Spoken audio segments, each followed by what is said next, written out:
आता टायर मध्ये बदल झाला, आता वेगळं आहे. पहिलं रिंगच्या टायर ते आदळली आणि इथे गळ्याला तिच्या फास भरून बसून खाली पडली. मार खूप लागला की योगायोगाने सुदैवाने ती वारली नाही किंवा मेली नाही समजा.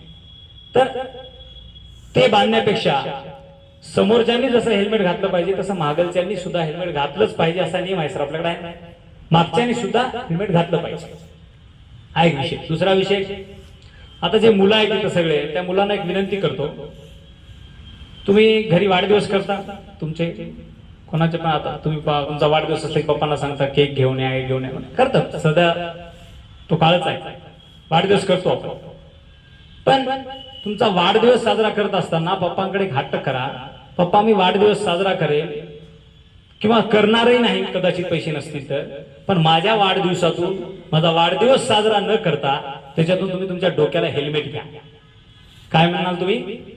पप्पा तुमच्या डोक्याला तुम्ही हेल्मेट घ्या, कारण पप्पा सुरक्षित राहिले तर तुमचं कुटुंब सुरक्षित, तुम्ही सुरक्षित, तुमचा आधार सुरक्षित.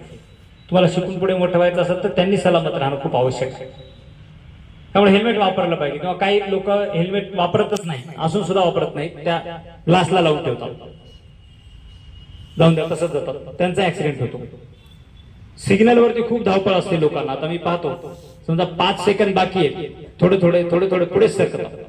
म्हणजे झेब्रा क्रॉसिंग तशी आपण थांबलं पाहिजे हे त्यांना माहित असताना सुद्धा ते पुढे जातात, पण तेव्हा सुद्धा अपघात होऊ शकतो.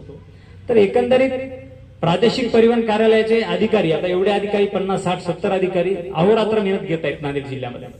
हे कशासाठी आहे? त्यांचा उद्देश तोच आहे, कुठेही कार्यक्रम घेऊन एखाद्याचा ऍक्सिडेंट होतानाचा वाचला, कुठेही कार्यक्रम घेऊन एखाद्याचा प्राण जरी वाचला तर आम्ही घेतलेल्या कार्यक्रमाचं सार्थक झालं असं आम्ही समजू, एवढीच आमची इच्छा आहे.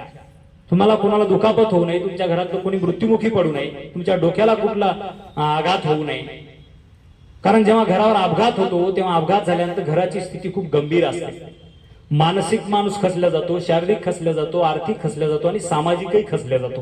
म्हणजे जेणेकरून समाजामध्ये चारही बाजूने त्या माणसाचा ऱ्हास होतो.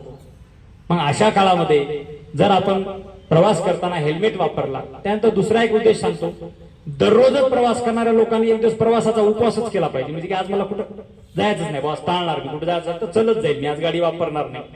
आणि यत कदाचित त्याच दिवशी त्या माणसाचा ऍक्सिडेंट व्हायचा असेल आणि तो चलत जर गेला तर तो वाचेल.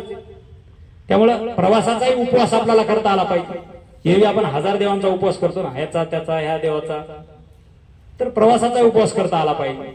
त्यामुळे हेल्मेट वापरा. तुमच्या सगळ्या घरातील आई असतील, वडील असतील, तुम्ही स्वतः असाल, तुम्ही सुद्धा सुरक्षित या. मॅडम खूप छान सांगितलं की तुम्ही बॅगा वगैरे कशा ठेवता, धावपळ कशी असते तुमच्या मागे, गाडीतून उतरताना तुम्ही जसं मुंबईला